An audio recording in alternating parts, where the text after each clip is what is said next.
Ladies and gentlemen, welcome to another Sunday evening edition of the Sounding Off podcast. I am your host, Eddie Gonzales, aka the Moscow photographer from Moscow, Russia. And with me this evening is my partner in crime, Kevin Idiot in Michelizzi. crime. Yeah.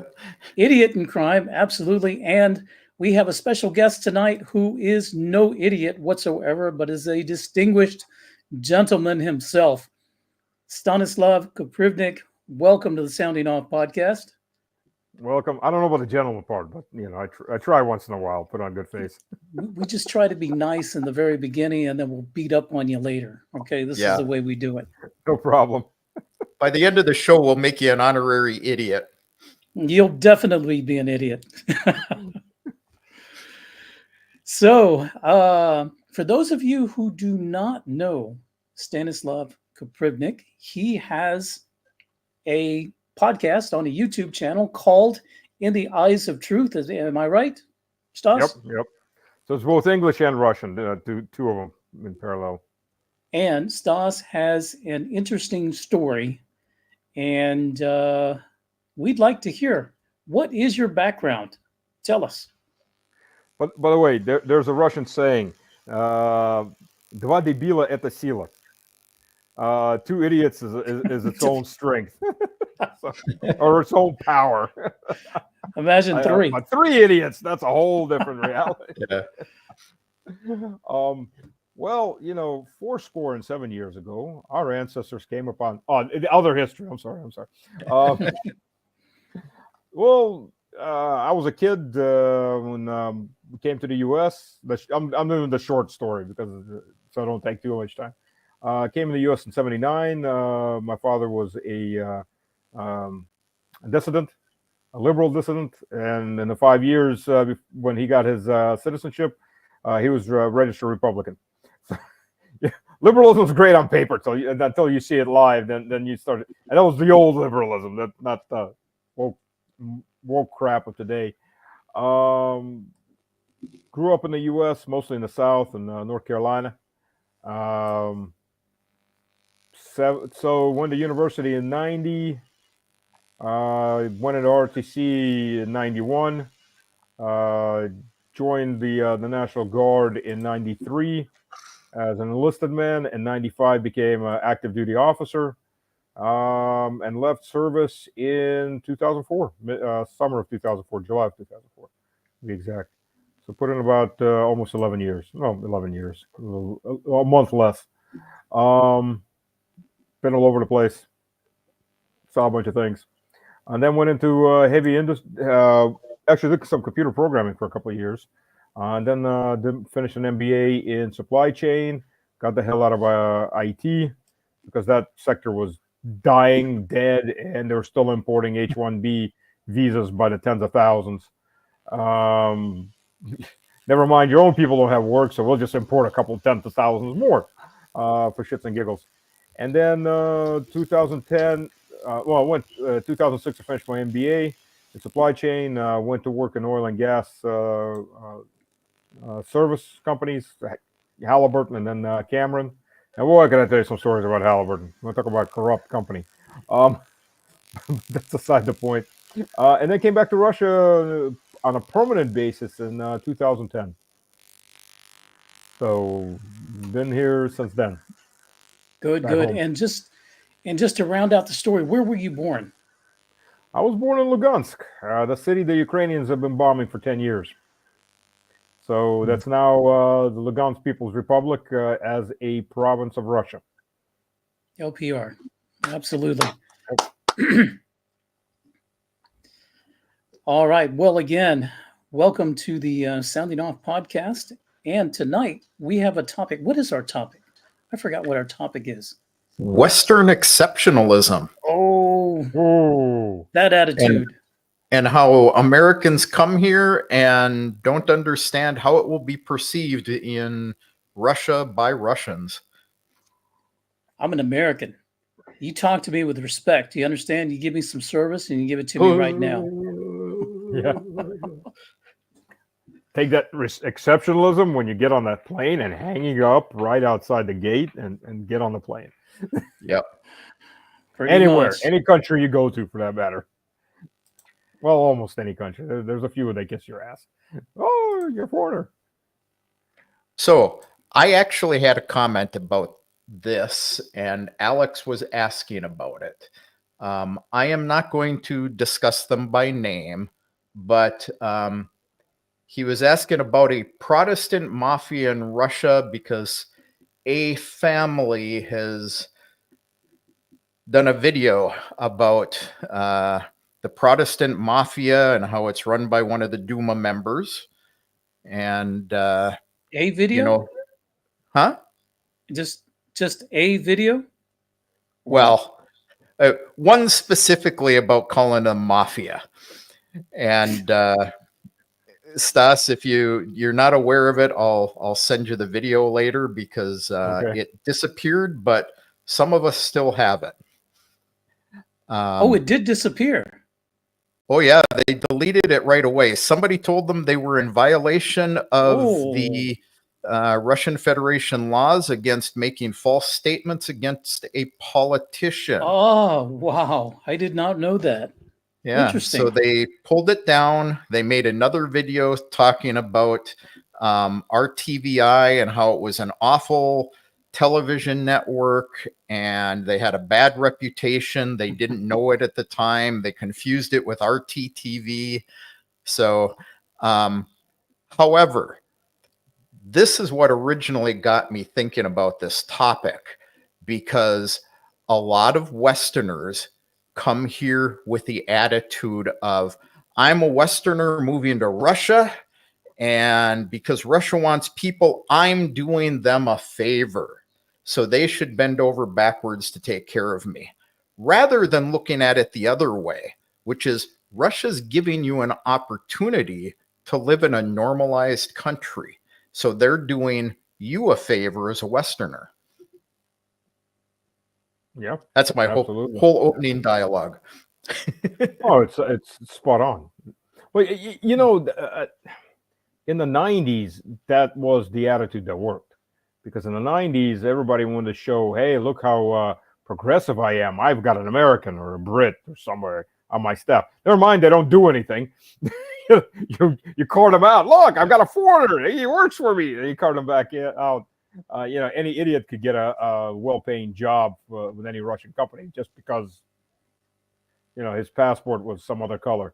And he probably didn't speak Russian. So from the 90s, yeah, but that pretty much all changed back around 2008, 2009, maybe even started change and then went away fully about 2014, 2015. Yeah. So we have a comment here from Raymond. He considers himself a guest when he's in Russia and shows due respect. This is the proper attitude to have. You know, not only that, but my last visa that I had was a private visa. And on my visa, it says guest and in Russian. And so that's exactly what the private visa is. It's a guest visa. Yep. You're going for вид на жительство? Еще раз, пожалуйста. You going for the вид на жительство? Eventually. Currently, I have RVP, which is a temporary residency permit. And eventually, I will apply for permanent residency and, God willing, citizenship when that's available. If your wife is Russian, so you should be able to go right for the вид на жительство, the permanent residency. I can't because we don't have any children together. If we had a child, for the citizenship was child requirements for citizenship. No. New requirement. You have to have a child together. For the вид на жительство also? As far as I know. Ooh, yes. And also coming up next year, they've changed the rule to where just because you are married to a Russian citizen, you cannot immediately apply for a temporary residency. Now you have to wait 3 years.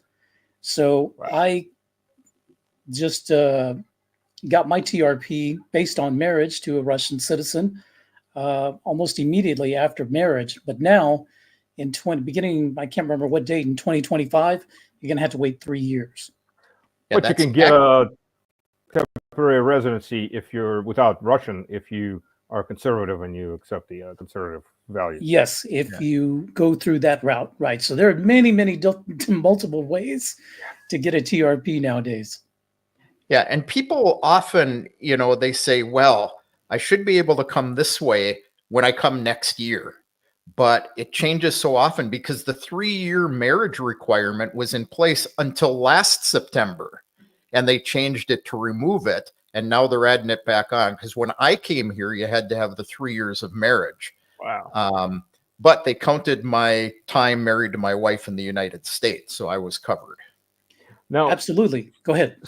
Something that doesn't get mentioned and most people don't know about, I don't think. If you speak Russian, and I'm not talking you've taken 3 courses of Russian. I'm talking about you can watch a 30-minute documentary, take notes, because if you don't take notes, even if you're fluent, you're going to fail, and then answer questions on that documentary, and then keep a conversation with somebody. You can go right towards citizenship. It's called Носитель русского языка, so carrier of the Russian language, which shows that you're fluent. You get a certificate for that. It used to be you had to give up your citizenship previously, but you don't have to anymore. And then within you have a 2-year window, but within 6 months, you can file and get citizenship. And to get that citizenship, it takes like 3.5 months. So it's a fast way, but you got to be fluent. I mean, really fluent, not, a couple semesters and hey, I can order off a menu in McDonald's. Yeah, not Kevin fluent. Definitely not Eddie fluent. Yeah, there. Like I said, if you can watch a 30-minute documentary on something, take notes, and then answer written questions, that's a pretty good sign. You can pass. I think the exams are like once a month in Moscow. I don't know about the other cities. Interesting. That's actually how I got my citizenship. My wife and kids got it because I'm from Lugansk, but Lugansk was part of Country 404 at that point. So, yeah. But it works, right? But I mean, my wife got her citizenship first, and they went because they were all off of my высококвалифицированный специалист, highly qualified specialist visa. And then I went after them. I wound up going a slightly different route. But I could have gotten as a spouse, but they said, yeah, it's less paperwork this way. I'm like, I don't care. Whatever works faster. And I had the certificate anyways to carry Russian language. So yeah, it went the way it went. Very good. Just curious, Stas, is your wife Russian or is she American? She's part Russian. She's from Republic of Georgia. Okay, so, copy that. She lived in the U.S. with me for a portion of the. Well, she lived with me in the U.S. and then we immigrated with the family back in 2010. Yeah, I did know. Just curious how the connection with Russia came in. Yeah. Mm-hmm. Yeah, somebody mentioned Носитель русского языка has been canceled. So that pop up. Yeah, that's lost it here. I took it back down. Yeah, that's what Sergey said. Gotta check that. I'm surprised. That sucks if they did. Yeah, this is the first could be re-implemented again next year. So you never know. Or next month. Yeah. So Eddie, you know about this one. Being strict on fake marriages for temporary residency. You had a visit just this last week, right? So I've had 2 visits. I had a visit from the police right after I applied for TRP during the investigation phase. And then just out of the blue last week, we got visited by the police again. I wasn't home at the time when they came. So the next day we had to go meet with them at the police department. And this was MFC. So this was the not police. This is immigration police. And essentially they were canvassing the district of all of the foreigners who were married and had residency and wanted to verify that their marriage was not fake, that they were living where they said they were living, and that they could prove to this immigration officer to a degree that he believed that it was not a fake marriage. So we spent about, I don't know, maybe 15, 20 minutes talking with him while he filled in paperwork, and that was the end of it. So they keep close tabs on their immigrants, not like the U.S. Wait, the U.S. keeps any tabs? Wait, I thought it was catch and release or just pass along and bus to some other place. There you go. Here's another busload. Which, by the way, it was genius for Texas to send them to Martha's Vineyard and all the other rich liberal, we'll call them shitholes, but enclaves of elitism. That's appropriate. You know, they sent them to New York, which is a city of, 9 million? And the first two busloads, and the mayor of New York is already screaming, we're collapsing. We can't take any more. Like, 100 people arrived? Christ. Crazy. Yeah. We're no longer a sanctuary city. Don't send us another busload. Another 50 people. We'll drop dead. We'll have a revolution on our hands. Oh, New York. You know, maybe that's not such a bad idea, but I digress. Yeah, New York. That's all you got to say for most people in the world, New York. Yeah. So, Stas, did you know that it is okay in the United States to redefine Jesus? I think they've been redefining Jesus in the United States for about the last 40 years. Yeah, I've seen some videos that were really cringeworthy. We have one for you. Oh God, is it? There are countless examples, and this is just one of it. It's one of them, where I see someone wearing the name of Christianity and I cringe because it does not look like the Christianity I want to be associated with. There are examples all of us have in our own lives. What's worse is when you get to actual stories in Scripture that make you go, ugh, that's not quite the example of Jesus I want. And this is one of them. Jesus and the Syrophoenician woman.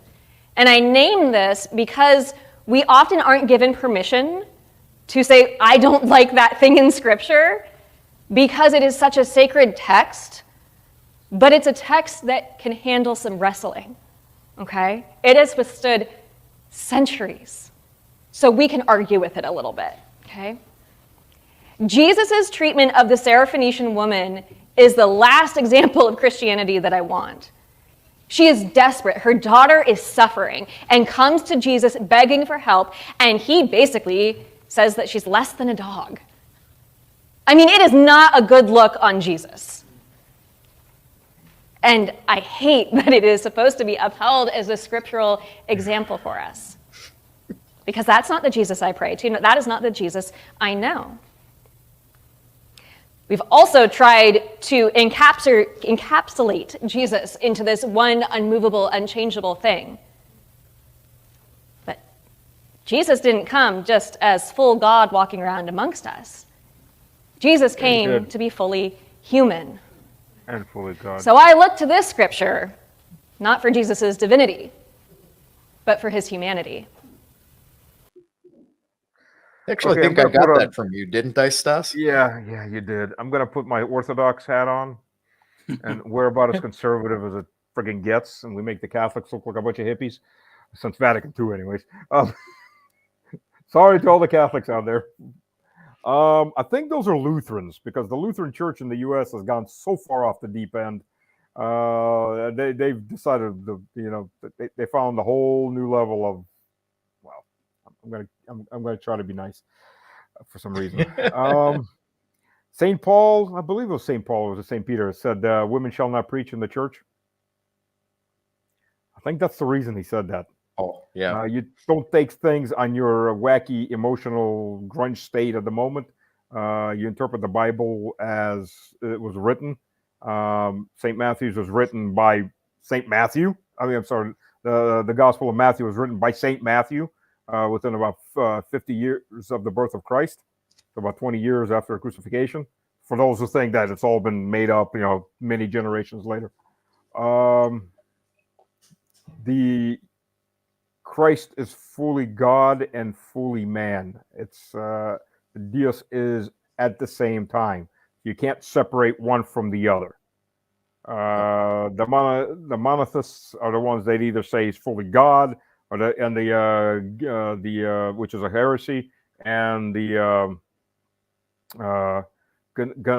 Gnostics said he was fully human, and then became God, which is also a heresy.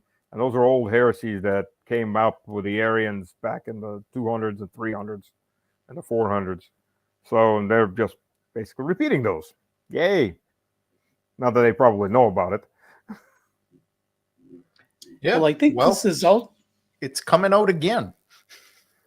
Well, Calvinism is basically Arianism rehashed. You have no free will. Because if you look at Calvinism, God knows everything. He does. But he doesn't know your one future. He knows all your possible futures. Because you still have your free will. So all those little matrix of what your each action will, he knows them all. But he doesn't pluck you and put you into one path, and that's it. Because that means there's no free will. If there's no free will, there's no point in Christ. Because you're either saved or damned no matter what anybody does. By Calvinism. Calvinism is absolute anti-Christian religion. It's Satanism, if anything else.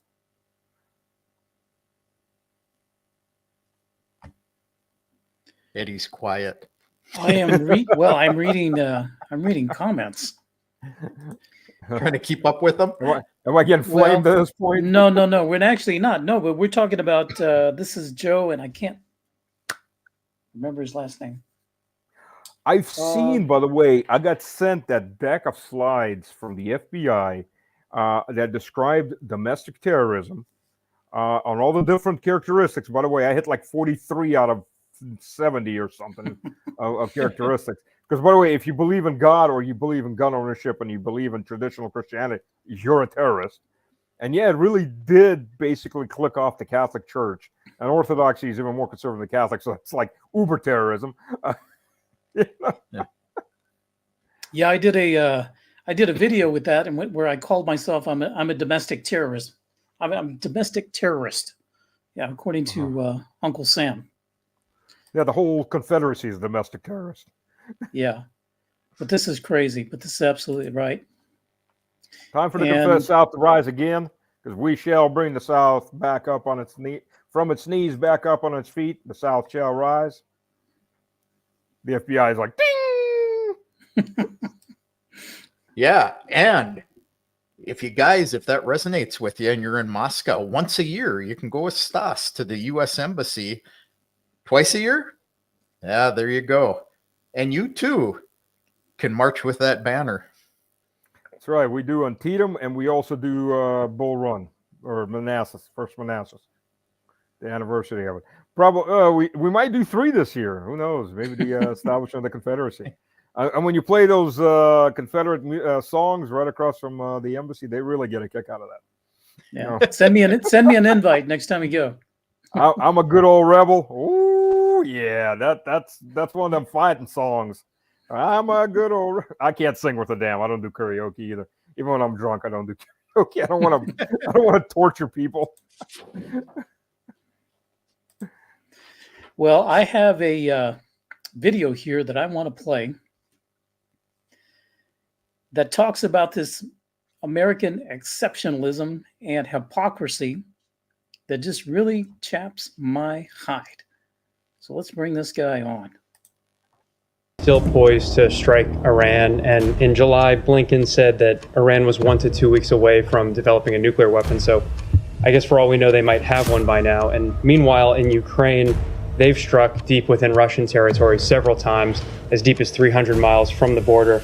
And in that case, we don't have to guess. We know that Russia has the largest nuclear arsenal on the planet, as many as 6,000 warheads.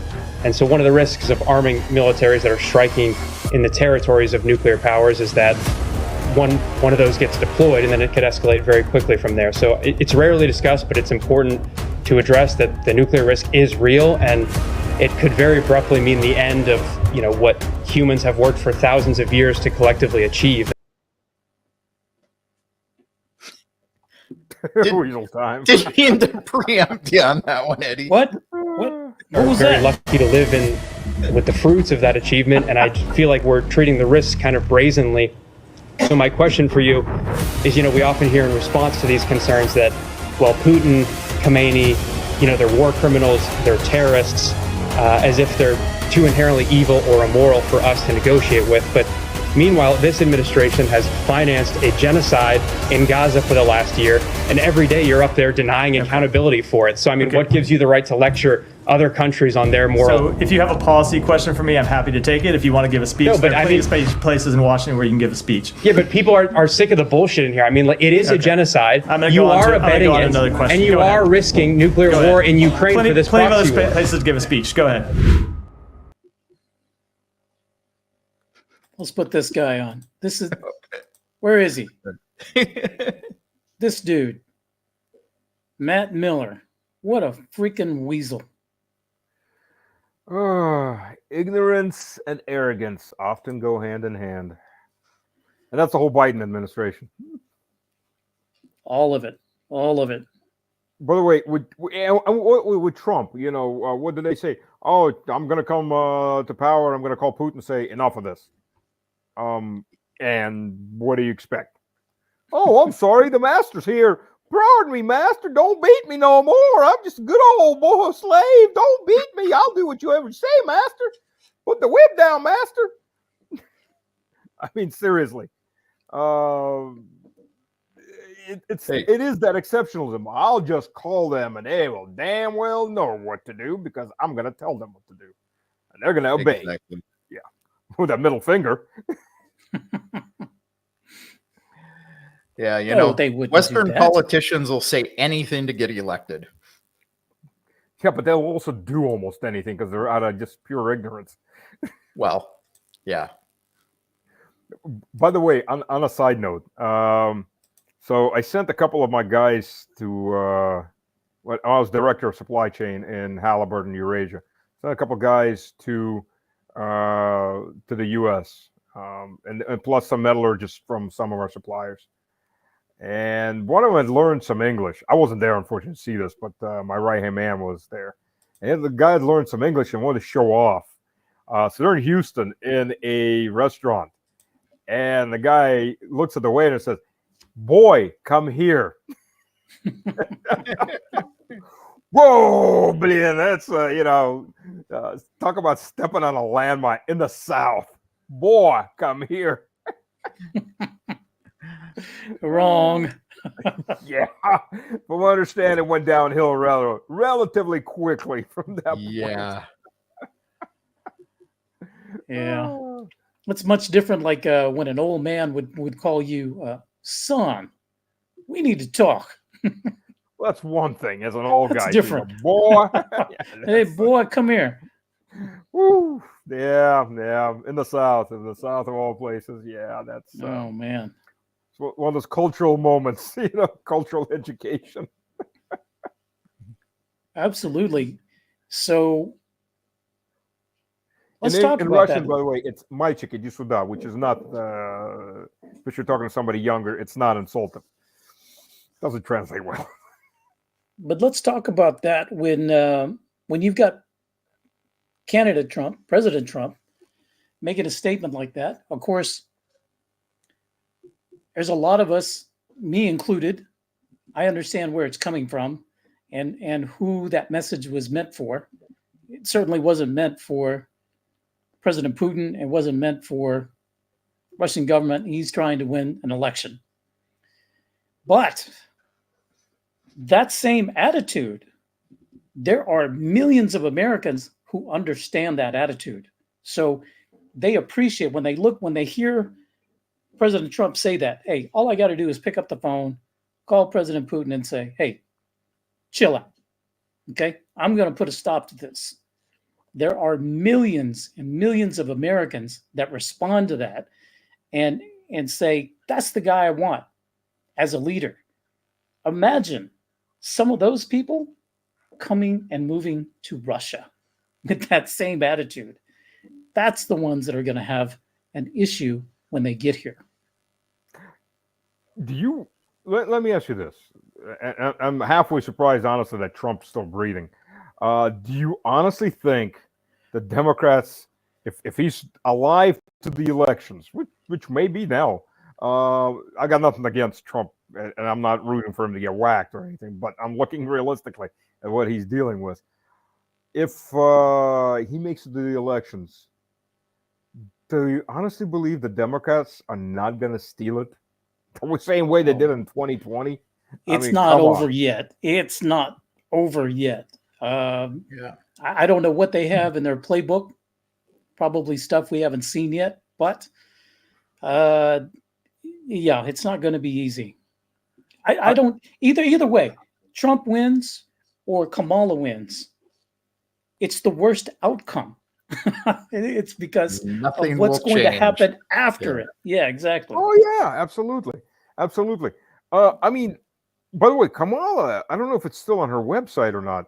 She had on her website, she had a plan for Ukraine, where within the next 4 years, she was planning on handing them, sit tight, $540 billion. Well, that's Billion, why not they're only million. giving. That's why they're only giving Florida hurricane victims $750.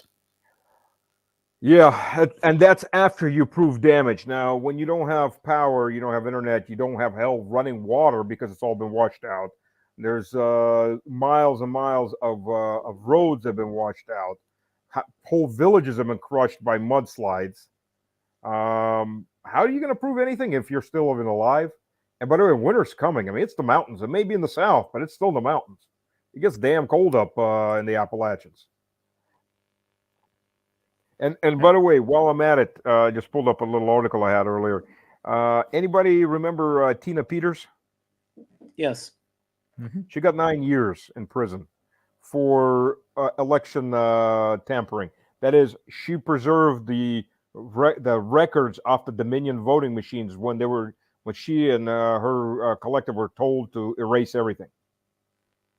And she blew the whistle on that. And now the Biden regime has given her 9 years.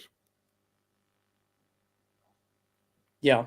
Yeah. Absolute travesty. Absolute. You didn't help us cover it up. Nope. Yeah. Yep. Some of the, and the thing is it's not a Democrat thing. It's a Democrat Republican thing because there's treason on both sides. On both sides. Oh yeah. And this is true. In California, it's become illegal to check your ID at polling stations. You can't even ask. Which, by the way, how is that even legal? They made it legal. Well, California makes a lot of crap legal that's illegal by the Constitution. They made it legal. Of course, it's probably going to be challenged. But in the meantime, how many elections are going to occur before it gets all the way up through the courts and gets challenged? Well, their Memi thing got shot down by the Supreme Court. That went up pretty fast. Supreme Court said, nope, you can't put people in jail for sending out sarcasm. Though there's been people put in jail for sending out sarcasm. But that one guy that was sending out memes on Hillary Clinton back in 2020. Oh, yeah. I remember that. Yeah. It's because he was election tempering. Because, people believed him. If you have insurance, you'll be denied the $700. This is true. I've never heard this. But you know what? I wouldn't doubt it. Because I also heard that $750 is not free. It's not a gift from Uncle Sam. It is a loan. You must claim it as income on your income tax, and then you have to pay it back. Well, the lucky thing for all those people is they'll have an opportunity to get it because the usual thing they do in the U.S. after a big disaster is all the insurance companies file bankruptcy instantly. Yeah, I've had a couple of hurricanes hit my house in the past 10 years. I don't know how many, but several. And there's 2 claims that I filed with FEMA. Negative. 0. got nothing. So we'll see. Back in, I guess it was 2002 or 2003, there was a hurricane that came through North Carolina and flooded central eastern North Carolina. And the thing about central eastern North Carolina, particularly more eastern North Carolina, is the pig farms. So you've got literally tens of thousands of pigs in these hangars that are in cages stacked up. And most countries, they'll take pig shit and whatever other animal feces, and they'll rework it into fertilizer.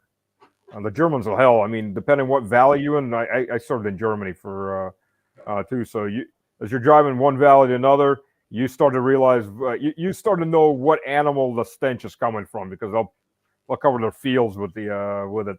It'll be chicken shit in one valley. It'll be pig shit in another valley. And you might as well breathe it in and just get numb, because if you got a couple kilometers you got to travel through that valley, and you're gonna suck it in whether you like it or not. But in North Carolina, all they did was make these runoff ponds, right? These extremely toxic runoff ponds. So you imagine 10,000 pigs, how much shit they produce a day, all of it going into a pond. And the greens will scream about everything, but occasionally, even a broken clock is right twice a day, unless it's electric. Or digital. So they said, sooner or later there's going to be a flood, and this is going to get real bad. And that flood came, and all those ponds got washed out. So you're talking about 2 meters, 1.5 meters of water, and that got onto everybody's houses. That went down people's wells, so the well water is no longer drinkable. Now the fields might be okay because it's fertilizer, but the people's houses sure as hell aren't.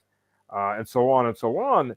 And then FEMA brought in trailers for people to live in while they were filing for their claims. And 3 years later, most people couldn't even get the claims filed because it was so bureaucratically intense. They had to hire a lawyer. And these are people that lost everything. And they're sitting in their trailer watching their house rot.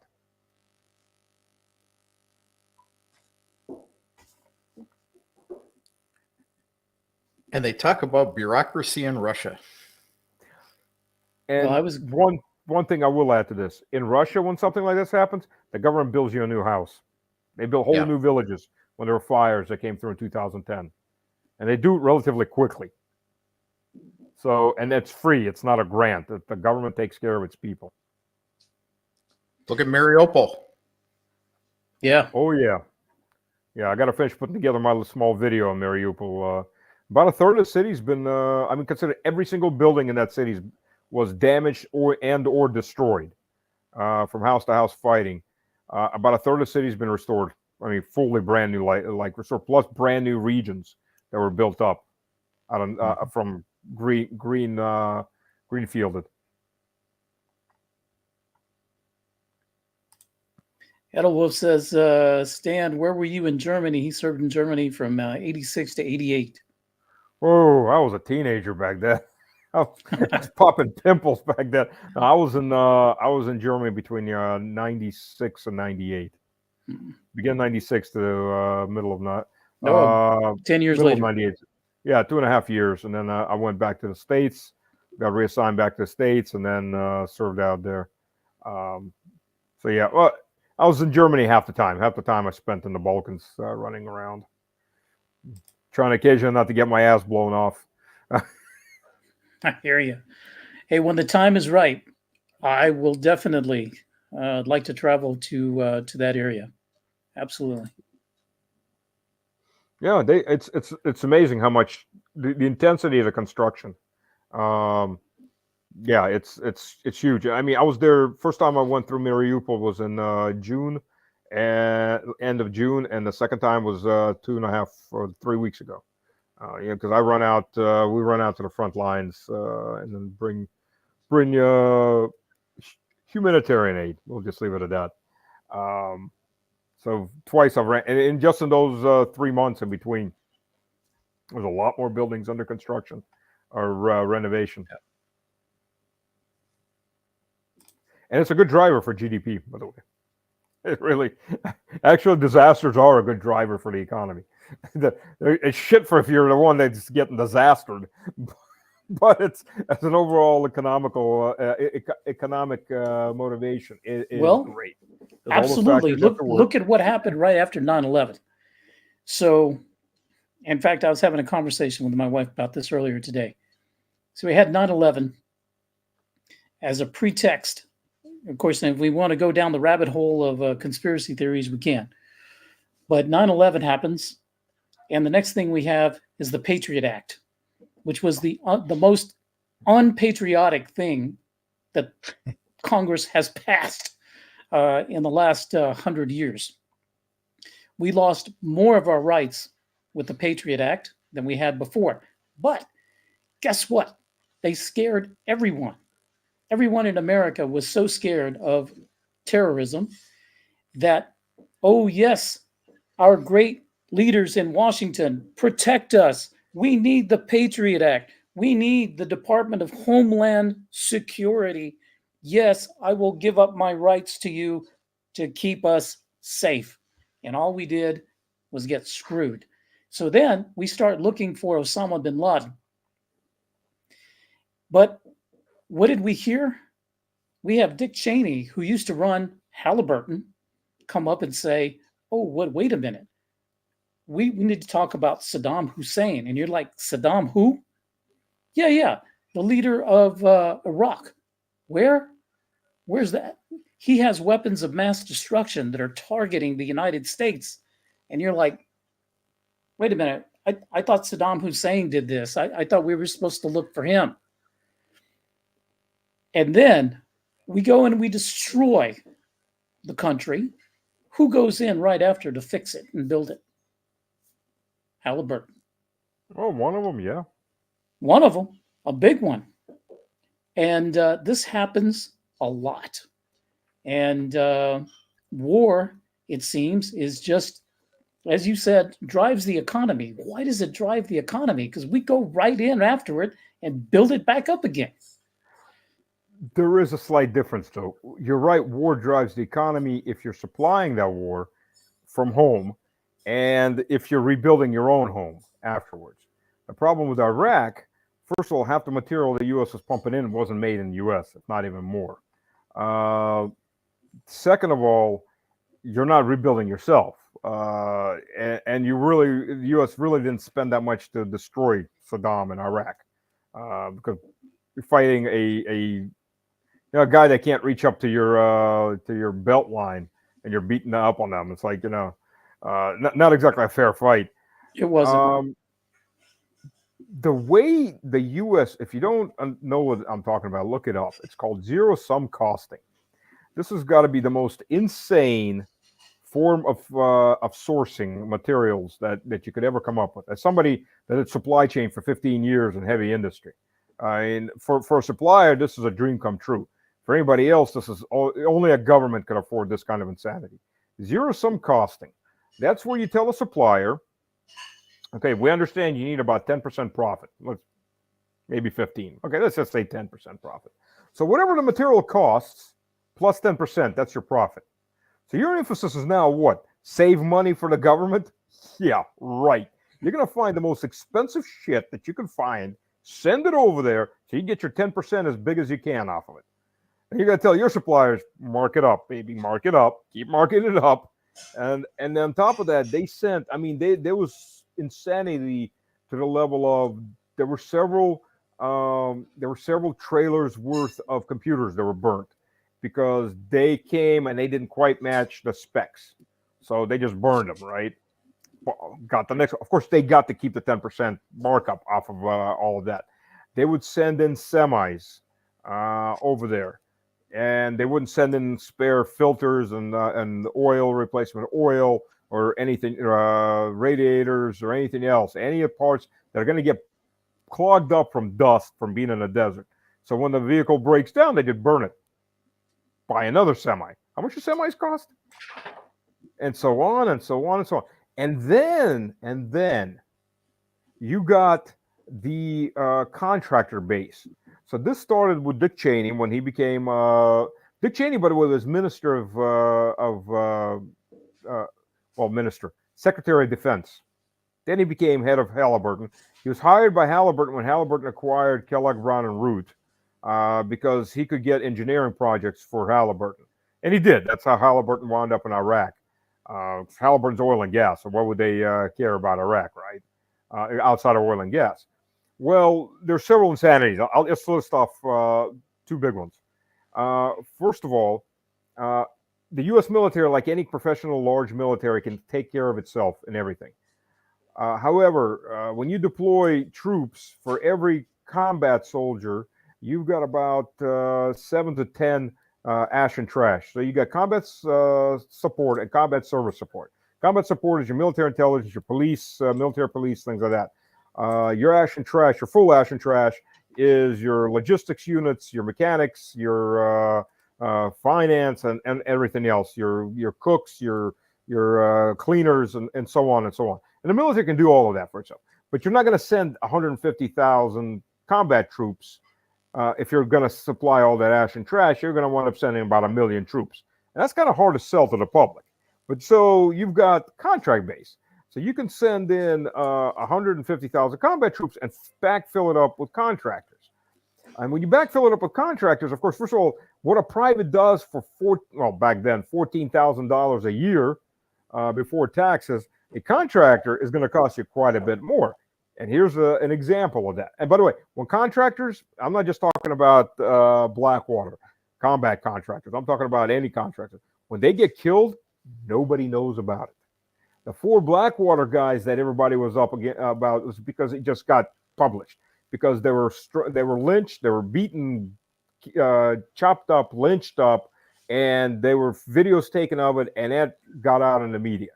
If that hadn't got out in the media, nobody would know they were dead, except the family members, Blackwater, obviously. It get hushed up. All of it gets hushed up. So when contractors get whacked, they don't exist. So however, how many actual casualties the U.S. took, as far as U.S. citizens, God only knows. But I'll give you a quick example. When I was doing my MBA, one of the girls I was in my class, her brother went to Afghanistan, and he was running in a laundromat, getting paid $70,000 tax-free, right, a year. He's getting $70,000. The company that sponsors him is getting twice his base pay. So this person's costing the U.S. government $210,000 a year plus living expenses. And for that, no, $70,000 a year doesn't get you a guy that's actually running the department or all this. It gets you a guy that runs 1 washing machine and 1 dryer. And there's 3 shifts. So you get 3 guys who run washing machines and dryers, 1 each. And then you got 10 washing machines, you got 30 people. Even if you're doing 2 shifts, fine, you got 20 people at $210,000 a pop to do laundry. Wow. Think about it. And now The waste multiply is that just- out. Yeah. Then, by the way, so it gets even better because the military can do everything. It can take, modern military can take sewage water and turn it into perfectly good, clean drinking water. Got the machines for it. But again, we're dealing with contractors. So Kellogg Brown Root and some other companies, they had the machines, they had the trucks. They'd go pump water out of the Euphrates, which is pretty nasty because if you think about it, all that sewage is just going up every city, town, upstream. They'd purify that water, and then they'd sell it back to the government at $450 a gallon, 4 liters. How much is a soldier going to drink a day? Just drinking. He's going to drink about 2.5, 3 liters at least a day. So a gallon, in the heat.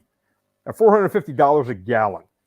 Diesel. How much diesel does the military use in a day when everything runs on diesel except for Abrams tanks? They would ride down to Kuwait, buy diesel at 15 cents a gallon, ship it back up 300 kilometers, and sell it back to the army at $400 or $500 a gallon. Incredible. $11 trillion is what the U.S. spent on Afghanistan and on Iraq. 7 to 11. Nobody really knows. It's the end. Historians will be digging out the actual end quantity, but even $7 trillion. Holy shit! And Americans that have just got screwed are getting screwed again for $750. Here you go. Go die somewhere in a corner in a tent. Exactly. Wow. And that's why so many people, are upset about it. Yeah. You notice that first and foremost, it's all about the South. The South gets screwed constantly. So Fort Bragg is no longer Fort Bragg; it's now Fort Liberty. So they've taken out the Southern names. They took down the Southern statues. Yeah. Fort Hood's Southern not Hood memorials. anymore. Yeah. And they're spitting on the South nonstop. Sound like any other countries that are puppets of the United States? Yeah. So We can name a few. yeah. Oh, the Prime Minister of Japan said a no-no. He talked about I don't remember the guy's name, the new one. He talked about how he was in shock when he was in 6th grade, and in his history class they told him how the U.S. nuked Japan, and in the last survey, it was 60% of the youth thought Russia nuked Japan. That's I amazing. see an assassination coming up. Yeah. Yeah, they did one already. So Yeah. So I am going to say, if any of you out there have questions for Stanislav, put it down in the comments if you have any questions for him. Now that you know his background and his expertise. Let's see what we got here. and check out In the Eyes of Truth. It's on YouTube. I also have it on Telegram because I don't trust YouTube not to erase it. But tell us about that. Tell us about your podcast. How often do you have it, and what do you talk about? It depends. Kevin's been on my podcast a couple of times. Need to bring him back on. You were just on. I haven't published yours obviously yet, but I run. It's under Mr. Slavic Man. I run, and that's all one word. I run. I also have 2 Telegram channels: Stas Today Obratno, which is in Russian, and Stas Was There, which is in English. And then I run. I upload everything because I back it up on Telegram just in case because I don't trust YouTube. So I run podcasts on the YouTube channel. Geopolitics, culture, different things. I've got one on the Russian channel. If you speak Russian, I've got one guy, Ruslan, who comes on. He's a Orthodox missionary, so we have more of a focus on the Orthodox Church. And he's from Western Ukraine. So he's here in Moscow now, refugee, basically from religious oppression. He's a canonical Orthodox Church. So we do more religious-based discussion in that case. So it all depends on the person. Mostly political, though, political and/or military. So discuss different events. And on the English side too, depends on who I'm talking to. I've got a cool guy that comes on there, Michael Krop. He's a Polish historian that lived 15 years in Canada before he came back. So he's not doo-doo insane.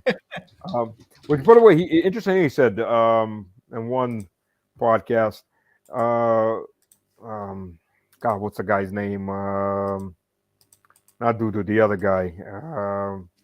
Tusk. Tusk is a political whore. So whatever the wind blows from his masters, that's the way he's going to lean. So when Hillary came with the overcharge, her button said перегрузка. Не перезагрузка, а перегрузка. Перегрузка means overcharge, like an electrical overcharge. So something that blows up. Перезагрузка means to reload. So either they're so ignorant they can't look it up even on Google what the hell it means, or find an actual Russian speaker, or somebody set her up. Lavrov was, laughing in his sleeve when she was there. But from I lost my train of thought there. Sorry, man. I was trying to rearrange the screen where I could put this up without blowing up your face, but go for it. Yeah, that's it. Crap! I totally lost my line of thought when you disappeared. It just Damn it! It'll come back. damn it. Yeah, it'll See, come back. official- I'll go take a go to the bathroom. It'll come back. That's what I wanted to say. You've Right down officially here, made guys. idiot status. This is idiot status. So this is Stas's YouTube channel, Mr. Slavic Man. Make sure you go over there, subscribe to that channel, and check it out. In fact, I'm watching a very interesting interview you did with Scott Ritter. I haven't finished watching it, but that was really cool. So go ahead and check that out. And then here is the other link for Stas's Telegram channel. Stas was there, English 2. I'm going to have both of these links in the show notes. In fact, the YouTube is there. The Telegram isn't there yet, but it will be. So the reason it's 2 is I had the original Stas was their English channel didn't allow. I badly set it up, and it didn't allow people to leave. Let's see. Actually, there's a reason I had to rechange that. Actually, that still doesn't allow comments. I'm probably gonna have to rechange that so people can leave comments. I might have to do Stas was their English 3 eventually. Unfortunately, but yeah, I had to redo the Russian one the same way because people couldn't leave comments. All right, let's see what we have here. Any questions? We kind of got off topic a little bit, didn't we? Yes and no. But it kind of happens, you know. All right. Thanks, Edelwolf. Where's Edelwolf? Yeah. Subscribe to the channel. Thank you very much. Appreciate it. We never stay on topic. We never really do. But let's kind of bring it back if we can a little bit. So how does this exceptionalism manifest itself in Russia? And what have we seen? What examples can we talk about? Besides Trump getting on the phone and telling Putin that's enough. Yeah. I'll tell you. More personal and more how should I say, closer to Russia. I have a personal one for you that I ran into this weekend. Go for it. I had a guy who set up a consultation with me on how to move money from his account in the United States to Russia. And he put it on my calendar in the middle of our night. And then a half hour later, he's sending me an email saying, how come I didn't get a confirmation email with your Telemost link in it? I was like, dude, I sleep at night. You know, have patience. Wait, you mean when it's day there, it isn't day here? Well, it's supposed to be because they say so. How do you Absolutely. take it? All right, folks. Yeah, I run into that a lot. For those of you, let me just do this quick plug right quick for westofreedom.com. This is Kevin Michelizzi's website. If you're interested to know how to move money legally from outside of Russia into Russia, this is the place to go, westofreedom.com. If you're thinking of moving to Russia, if you're thinking to visit Russia, which you should do first, visit before you decide to move, go see this website, go talk to Kevin, and find out how you can do that, and he will help you out. Go for it. I will tell you this. First of all, you can carry $10,000 with you before you have to. Well, okay, carry 9,900 before you have to announce it. The U.S. government may take it from you anyways, even if you're flying out. They've been known to do that. So carry at least a few thousand with you. I don't know if you carry all of it. But once you get to Russia, even as a tourist, you can set up a bank account. So when you're here, you can set up a bank account. It'll take a while. Just expect that because of bureaucracy and not being a citizen or not being a legal resident. But even as a tourist, tourists can set up bank accounts. They can't buy property. As a foreigner, the only property you're not allowed to buy in Russia is agricultural land as a non-citizen. And border regions. Well, yeah, okay, yeah, I was going to say, and the border regions, but you're not going to be allowed in the border regions anyways. I mean, you could go to a border region to cross, but some of the cities are closed because they're military bases, and you can't live right on the border because you're a foreigner. So that's it has its reasons. But the agricultural land you can rent. So if you're a farmer and you want to come to Russia, that's, the land is going to cost you less than your equipment. And if you're getting it from the government, they'll put you on a 49-year lease, because that's what it is for foreigners. But almost all those leases are with an option to buy. You get your citizenship 5-6 years or less, depending on what program you're going through, and you just buy the land out from the government.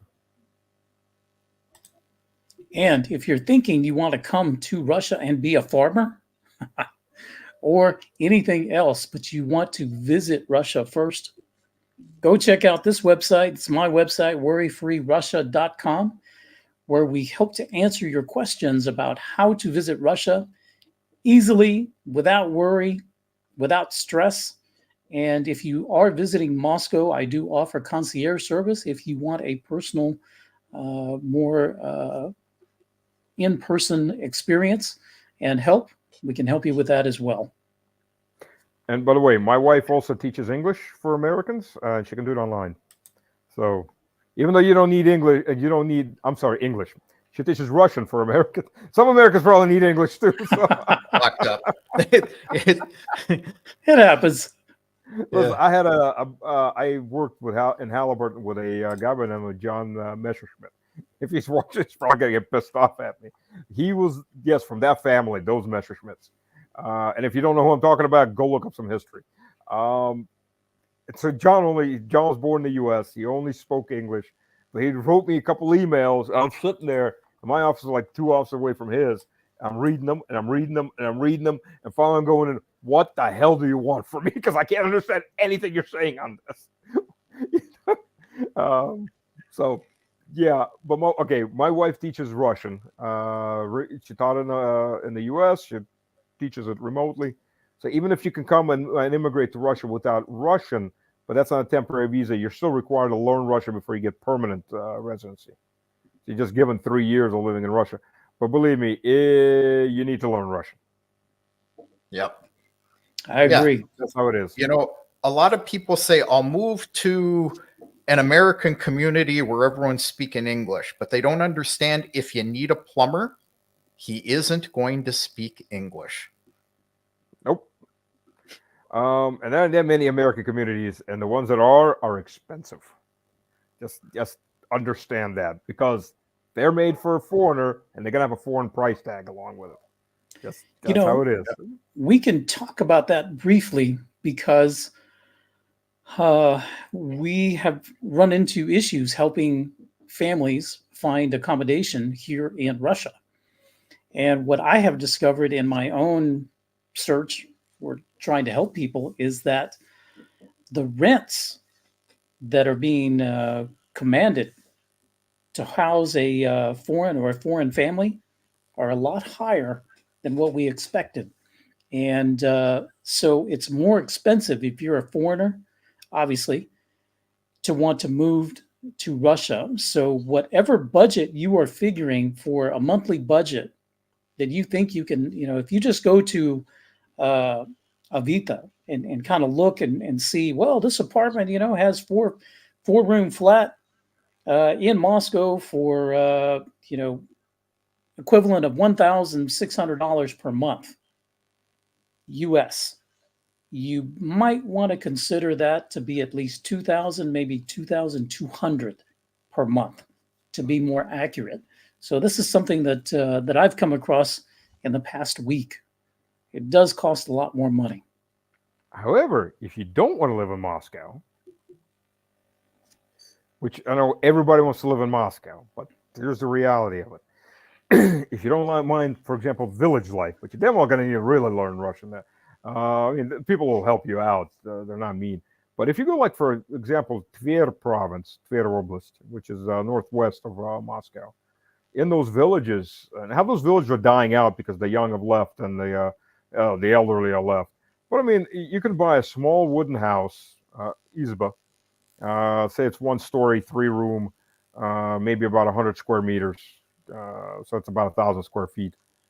10 to 1. Interesting enough, it works out that way. You can buy that and about a hectare of land for about $1,500, $2,000. It probably won't have running gas. It may not have a running toilet. It might be an outdoor toilet, but you can build a toilet in and build in the plumbing. It'll have electricity, and most of them will have. A lot of those villages have gas lined up to it. They just don't have it connected to the house because people didn't have the money for it. But if you can buy a house for $2,000, $3,000, that's village life, but you don't for another $1,000, $2,000. Sure, you don't even have to go that far. Just go into the region, Moscow region, in any of the cities in Moscow region. It's going to be much cheaper than it is here in Moscow. The issue is going to be transportation. You're going to need a vehicle. Yeah, you're going to need a car. Well, another advantage of buying the property with an old broken down house on it is you have a place to register. Yes. Cheaply, and you can remodel it into a new modern house, and you aren't bound by the new building permits and things. A vehicle, heck, I just did 2 weeks worth of videos on that. Vehicles, you can get a cheap vehicle in Russia if you want brand new. You can buy a vehicle for $1.5 million, 2 million rubles, $15,000-$20,000, or you can buy yourself a good old 1970s Lada for about $500. That's what I want. Expect about another $500 for fixer uppers afterwards. Hey, I tell you what, I want a Lada, but it's going to be not my transportation. It's going to be my hobby, my mechanics hobby. Okay. And it'll keep you in shape as you push it to start it. Those Ladas, by the way, they're really modded. You see some really modded out Ladas rolling around. So people get creative with them. Yeah, and some loud. But I want to I want to put a couple of, 12-inch subwoofers in the back. I want to trick it out. Maybe lower it to the ground a little bit. Yeah. The Pimpmobile. Painted, candy apple red, The Pimp Lada. You got to get a big furry hat like that, There you go. Let's make it, You're right out of I'm going to get you, sucker. Pimp of the year. Absolutely. Yeah, shoot, yeah. Why not? And if you haven't seen that movie, I do suggest watching it. Fun movie. Back when American comedy was actually comedy. So it's basically, every snowflake is going to explode if they ever watch it. Maybe that's what the world needs. Maybe that's what they need. Yeah. So how long does it take to set up a bank account? About as long as it takes to walk in, get a number, be called, go up to the desk, and, you're paid 30, 45 minutes, an hour at tops. Well, I think he's asking if he's a visitor. It may take a half a day or so. Just be prepared. Depends what bank you go into. But Sberbank will be faster. But make sure they're not going to speak English to you there.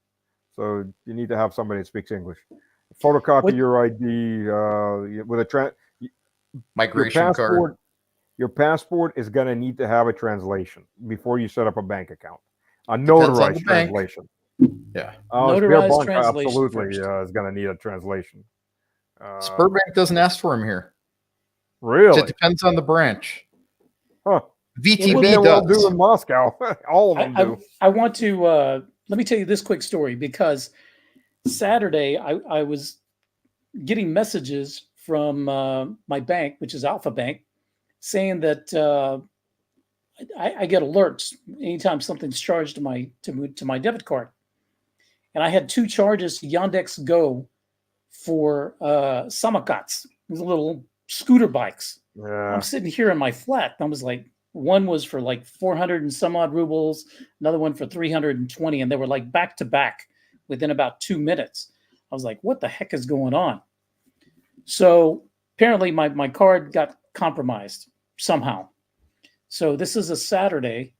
So find my local branch of Alpha Bank. It was open. So I went there, and I have an existing account. Been a bank customer for over 2 years, and they still wanted to see my notarized translation of my passport. Well, the one that I carry with me all the time is a copy. I have my original at home. These guys wanted me to go back home, bring my original, and go back before they would give me a new card. Now, I always say that I have a personal VIP banker. Well, I do, but he works at a different branch, and that branch was closed on Saturday. So I could have gone in there, kind of walked in, and just walked out with a new card easily. But this other branch wanted the original notarized translation. So you're going to need it. So the first thing you do, one of the first things you do before you go to the bank is go get a notarized translation. If you don't, you may want to go to a spare bank. If they don't ask you for it, great. But if they do, you're going to need it. You're going to need it everywhere else, anyways. And you're going to need it sooner or later. And don't sooner get or later, one. You're going to need it. Notarization in Russia is a very big issue. It's not like in the U.S. where every secretary is a notary. Yeah, you can set up with a 3-year tourist visa. Any tourist can set up a bank account as long as you're legally in country. But expect that it's going to take about 3 to 4 days to get your most notaries to get a translation. Most translating services also have a notary service, or they work with a notary. So they'll translate it. Make sure you look or have a Russian with you that can read the language, and make sure they translate correctly, because they'll put in some crazy ass crap. And make sure they spell everything correctly, because then that'll be an issue too. It's bureaucracy, but just forewarned is it's thick here. Yeah, that's one thing you got to get used to. The bureaucracy is thick, so you got to have patience. But you get about 3 copies made, just right off the bat. 3 notarized copies. You'll need them, trust me. And if you're going to move to Russia, first of all, let's do this straight. If you're going to move to Russia, any of your university records, get them apostilled in the U.S. You're going to need it. Any awards, anything like that, you're going to need copies and apostilled for your education. Birth certificates, you're going to need your kids' birth certificates. And it drives them insane, because the U.S. has an insane policy with birth certificates, because every state has its own birth certificate. And they really can't figure out why in the U.S., my kids are born in different states, and they're looking at it like, ah! Oh, yeah, they're all American. Ah! Yes, they are. But why are they different? Because that's how it is. Just deal with it. And I'm speaking Russian to them. If you're going to go through the translator, it'll be a little more difficult. But that's how it is. No other country, by the way, does that. Now that I'm aware of. Almost every other country, just one type of birth certificate, one format. U.S. has 50 formats. So be ready for that. Marriage certificates, absolutely, you need them translated. You cannot divorce buy certificates. Property. Yep. And apostille. Yes, and apostille. Military service, you're going to need to have that translated. You cannot buy land or a house, or sell land or a house, if you're married and you don't have your wife's or your husband's, depending on what. And no, we don't have husband, wife. So screw that idea right out of the window. We're not Europeans. We own a fourth of Europe, but we're not Europeans. So you cannot sell property or buy property without your spouse's consent. Even if you're the sole owner, like, my house is registered strictly to me, but if I die, my wife gets it as an inheritance because she's next in line automatically. But I can't sell the house without her without her permission, because that's the law. You're gonna need a criminal background check, and here's where it gets really tricky if you're from the U.S. Criminal background check it's a federal criminal background check. It has to be no older, when you're filing for residency or citizenship. Well, you're filing for residency. You need the criminal background check. It has to be notarized in the U.S. Luckily, they don't really get the difference between a notary that's a federal notary and a state notary.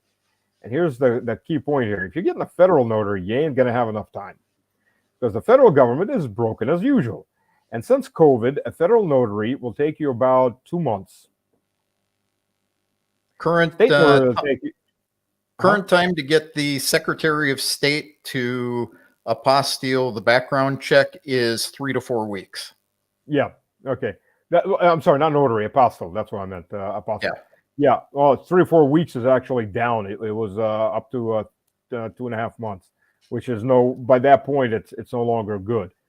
State, like through the state of New York, I used Apostle Please service, and they notarized it. I had it notarized within a week. And the migration services here took it, as long as a government entity from the U.S. You can get the background check if you get the $18 version, maybe a little more expensive now, straight from the FBI. It's something like 3 weeks to get it. Or you can get it within a day, and they'll send you the PDF file the same day from one of the entities that they have listed on the FBI website, and it'll cost you about $80. Most post offices will do it. Yeah. Oh, really? Yeah, in the States. Not all But of you them, have to be in the but, States. but you have to be in the States. Yeah, obviously. So get that done before while you're in the U.S. It'll be a hell of a lot easier. Everywhere else, for all other sane countries, once you get your background check, you just go to the embassy, and they'll apostille it at the embassy. The U.S. Embassy doesn't do that, A. B, the U.S. Embassy in Russia doesn't accept American citizens unless you're getting a emergency passport to leave Russia. And that's been that way for about 3.5 years now. So you're not going to get any service from the U.S. Embassy in Russia. Correct. Even emergency passports, because if you write them, tell them you have an emergency, it can take you 4 to 5 months to get an appointment with them. Yep. There's your money at work, baby. Yep. And their general answer to anything, if you get a reply from them by email, is go to Poland. Yeah. Yeah, it's almost like FEMA. The general reply is go die in a mountain somewhere and leave us alone.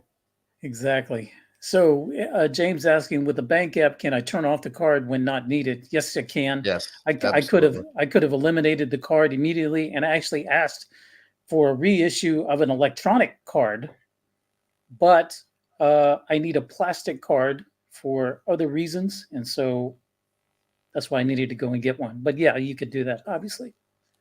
Okay, I'm going to chime in as a former programmer, and I have my tinfoil hat on. Yep, there's the tinfoil. Can you hear me? Yeah, I'm back. Yes. I will not put any banking app on my phone. If I have to go in a bank, I'll go through the website, because it stores your information, obviously. Your phone gets stolen, they will have access to all your information. Believe me, forensically cracking your phone isn't that difficult. B, I will not put, well, WhatsApp is Facebook to begin with, so that's all backdoored. And Telegram's also backdoored.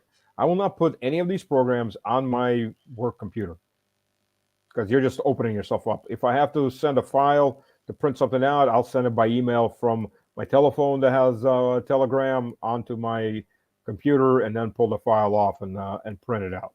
I will not link my computer onto that, because again, it's backdoored. Lots of backdoors. So no way. It's minimal. It's at least minimal, firewall, basically. It's self-imposed firewall. So now you can call me paranoid. Not paranoid. My wife does. Cautious. Yes. Which is why you need to put a secure password on your phone, and you need to encrypt it. And set up a self-destruction and a destruct device. And by the way, just for people who don't know how programming works, when you use the regular delete functions, nothing's deleted. It's still there. Yeah. The only thing that's deleted is the registry file that tells the operating system where to find that file. So what does that mean? Unless you run a program that goes all zeros or all ones, because that's all the computer reads is zeros and ones. You're gonna wipe it. Across the entire memory, that's a wipe. That's actual delete. What it does is it takes that file off the registry, and then next time it goes into line to be written over. But if it hasn't been written over, it's still there. It's still if there. your phone gets stolen, reestablishing those registries is not hard. So any of your financial information, anything on there, you just hit delete. It's not gone. Not really. You can't see it because the registry has been erased, but it's still on that system. So all these people that sell off their cell phones, their old cell phones, the only thing you should be doing with it is taking a hammer to it, or do the Hillary Clinton method of cell phone repurposing. And here's the thing. You know how you can reset your phone back to factory settings? Yeah. My question is there a way to do a full wipe? Because I know iOS on some of my older phones, I haven't turned in an old phone in quite a while. It will erase and reset the settings, but does it do an actual wipe of the memory, or is it just writing over it? It's writing over so, it. If it's writing over it, and then you turn that cell phone in to the cell phone company, and then they just turn around and sell it, or whatever they do with it, all of your information is still there. Oh yeah, somewhere. Actually, part of it is. It's even worse than that. I got when I was working Cameron, I watched a 60-minute clip, and then sent it to my vice president, and then we got the whole policy changed. What turns out, when you have those big Xerox machines, now everybody knows there's some long-term memory in there because you can set up your account and then you can go through yourself. But what most people didn't realize is they have a terabyte hard drive on there. Every single file that goes through there is email, photocopy, or scan, or printout that's sent to that is logged in to that terabyte hard drive. And when they sell these machines, so the machine gets old, the company says, okay, take it away, give me a new one. They take them away, they put them in a storage facility, and then they resell them as used machines. Every single file is still on there. And these guys, they did a sting. They went and bought 3 machines in I think it was in Baltimore. 2 of the machines were from police department, special crimes unit. And one was from an insurance company. Everything. People's medical histories, the special crimes unit, children who were victims of rape and whatever, everything was on there. So that's how secure your information is. Now get paranoid. Now you can. William, thank you so much for the donation. Appreciate it. Thank you so much. Yeah, Edwolf right, says let's get to some questions. Go for it. even if the drive is reformatted, yes, absolutely. You can reformat that drive. All it is doing is writing over the directory block, and you actually have to use specialized tools to wipe a hard drive clean. And you as a typical user are not going to have access to those proper tools. It's the propaganda guys, the military guys that can do stuff like that. Well, you can get some of them if you know what you're doing. You can buy them. If you know what you're doing. I've wiped mini drives in my past clean, but yeah. You know the best way to wipe a drive? You take a big honking magnet and you start running it until it zeroes everything out. One of those big bar magnets does a good job on it. And the best way to wipe a phone is a hammer. Yeah, but you know what? I have not wiped a hard drive since SSDs came along. I mean, I'm talking about the old spinning drives. Those are the ones that I used to. Yeah, I haven't done one recently. Haven't had to. Yeah, I've got a whole closet full of them. So, hey, Western exceptionalism. What's my exceptionalism? Hey, what I had what we do here is we go over to the local Daria, the Russian Home Depot, and they put a screw through the middle of the phone. Yeah. Like I said, the Hillary Clinton method of repurposing a telephone works quite well, and hard drives too. And if you don't know what I'm talking about, new phone product in Russian, which would you recommend? Well, not all iPhone functions work in Russia. A.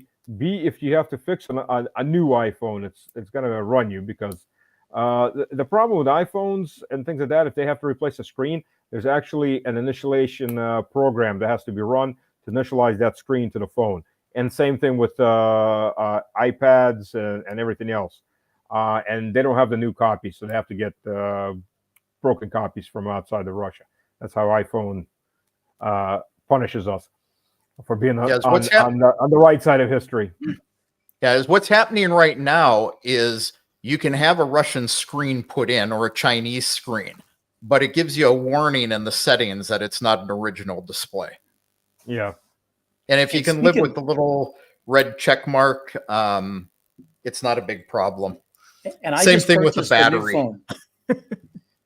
I just purchased a new phone. This is an Honor 200. It's not available. I think it's not available in the U.S. market because it's a Huawei product. And it's my first Android phone coming from iPhone for many, many years. There are some features that I miss on iPhone, but this was $360 US. And let me tell you, I think I just said goodbye to iPhone. Yeah. The thing that's important to remember if you're bringing a phone from the West, though, is that it's a tri-band phone minimum and that it's not locked to your carrier. Correct. Yes. Yeah. Buy a phone in Russia. I mean, you got a much better choice, especially if you're buying Android back phones. You got a choice you're never going to get in the U.S. Much cheaper too. Much cheaper. And much cheaper. Yeah, for anywhere between 15 to 18,000 rubles, which is like $200, you're going to get better. The camera may not be as good as a modern iPhone, but Christ's sakes, you're going to get a damn good phone for what, 1/8 the cost, 1/10 the cost. What's a new iPhone running these days? Like $2,000? About at least $1,000. Yeah, it's insane. Yeah, you can get an iPhone 12 right now, and it runs 120,000 rubles. Yeah. That's just freaking that's just nonsense. I mean, it's just so overpriced. It's the Gucci. It's the T-shirt with Gucci written on it. That's the same T-shirt that Nike has for 1/10 the price. Still made in China. For the same people, but it's Gucci. So since we're speaking about Western exceptionalism and Pilot Play as being an ass out in the comments, I'm going to pick on him for a minute. This is the kind of attitude that will get your butt beaten in Russia. Do not come here if this is the kind of attitude you want. Are Russian women more comfortable in bed? And we had a couple of people ask him to stop, and he's going on about, oh, we're all 18, aren't we? And stuff like that. Stay wherever you are. Don't come here. You know, there was an incident that happened about 6 years ago up in Murmansk. And if you know where Murmansk is, get a map. So Murmansk was flooded with immigrants, but they were heading to Norway. So they were legally on visas in Russia, tourist visas, and they'd fly up to or take a train up to Murmansk. So this is the warm months, obviously. Buy bicycles and then bicycle over the 50 or 60 kilometers, or maybe 100 kilometers to the Norwegian border and go, hey, we're refugees, blah, blah, blah. So Norway was accepting for a while, and because of this, it became a whole train of refugees heading up to Murmansk. Well, Norway finally got sick and tired of it, so they started sending them back on their bicycles. But every week, the consulate there would accept a certain amount of applications and would accept a certain amount of people. So all of them were staying in Murmansk. So we had this incident with, I'm not sure which Arabic country they came from. But apparently these refugees had enough money to go party. And they went to a bar and they boozed it up. And there was about 30 of them. They boozed it up, and they started getting on the local women. Okay, as I said, we're not Europeans. We own a fourth of Europe. We're not Europeans. They got massive fight, got their asses beaten. The police came in, continued to. Oh, I'm usually the one who does this. that usually happens to me. But I'm on Yeah. battery backup, so I think I'm doing okay on my. Yeah, I'm doing good on my phone. What happened? Yeah. Well, until he comes back. Let's attack some questions. Yeah, let's attack some questions. I'll just do this one real quick. Doug, I want to thank Doug right now. Doug's wife, his wonderful wife, came to Russia and had a stopover in Moscow. And Doug was kind enough, through his wife, to give me 16 of these. I got like 2 cases of these. Thank you so much, Doug. I appreciate it. And when I get back to Texas, yeah, we're gonna have to hook up. But and at the price that it cost you to buy them here, that's $1,600 worth of mints. That's quite it's expensive, man. I really appreciate it, Doug. Thank you so much. But in case you missed it, how recent does a background check have to be, and how long is it good for? And the short answer is 90 days. That's 90 days from the day The that FBI sent your results back. So that clock starts clicking pretty quick. But Doug, thank you so much, and we'll be talking some more soon. Yeah. So on that note, here he is. Growing Up Rosie. She has a background check from the U.S. from 2023. Current legislation is even though you're in Italy, you're going to need the Italian background check. You are also going to need a U.S. background check. You can ping Eddie or I on our websites or in Telegram, and we have the process for you to be able to get one from Russia. So you can send to the United States, get it back within the 90 days. Oh, and just I want to put this up here too. It is Kirkendall, and I know this because I'm Texan, just as Edelwolf knows it in Kentucky. Yeah. All right, what's next? Stas, can you hear me? Yeah, I can hear you. You were in the middle of a hellacious story when we lost it. We lost it when the cops showed up, and then they continued the beating that the locals were giving. So you wound up with 18 guys in the hospital, and all of them deported. It never repeated itself. So yeah, it's hang up that attitude, and if you have that. By the way, if you look at most of the Americans have been arrested lately in Russia, it's why getting drunk and getting into fights. One was actually attacked 2 cops. I mean, okay, first of all, if this was America, he would have been a corpse a long time ago. By the time he started the attack, he would have been probably shot. Suicide by cop, as they call it. Here they just beat him and then took him to jail, subdued him, and then took him to jail. And he's alive. He just got, I think, 3 or 4 years. For attitude adjustment, it's called. Yeah. So don't do stupid things. Don't attack the cops. Don't attack anybody else. Don't steal people's property. Don't break things. You'll be fine. Don't get loud and abusive with your language. No sexual displays in public. No, you can kiss your wife or something like that. But hold the hand. The anti-homosexual law isn't anti-homosexual. It's anti-sexual propaganda to minors. It doesn't matter. It's heterosexual, homosexual, or 1,500,000 other genderized whatevers in the West. And nobody's going to care about your pronouns. You're going to get the pronouns of your gender, and we're going to judge your gender by the way you look. So oh well. What goodies you have? Yes. You go to the doctor, you got the right goodies, you know what gender you are. Yep. It's whatever on your ID that happens to be there, and there's only 2. So, and by the way, transgender, the nut clipping and the breast chopping operations they do to children in the U.S. and in Western Europe, and it's illegal. It's flat out illegal. So, and that's a new law that was passed. So none of that. Nobody can turn your little Johnny into your little Jane. And if you did this to your children in the United States, expect that you may have a difficult time immigrating to Russia if you allowed it.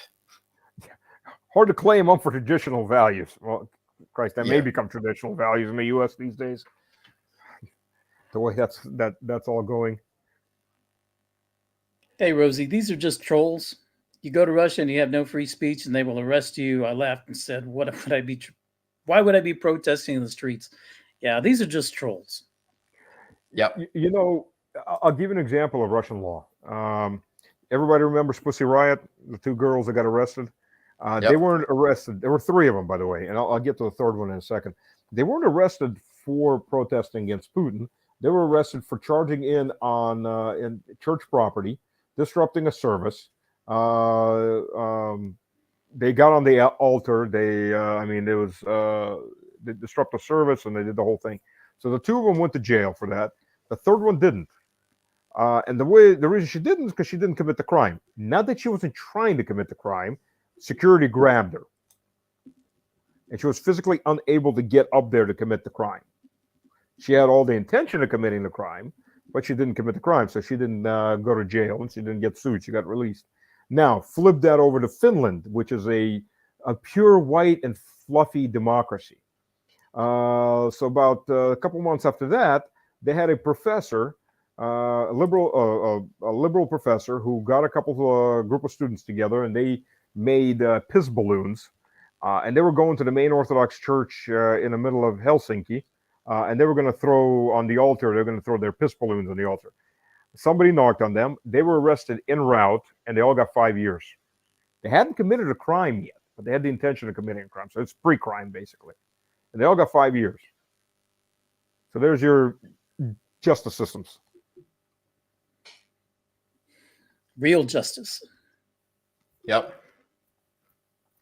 So figures is, you don't like Putin, you can say I don't like Putin. People will probably look a little odd at you. Well, majority support him, but unless you're doing something illegal like breaking the loudness laws, or you're harassing people, or you're on private property, if you're a foreigner and you're starting a protest, you'll just get exported somewhere across the border. You'll probably be denied re-entry. Bye-bye.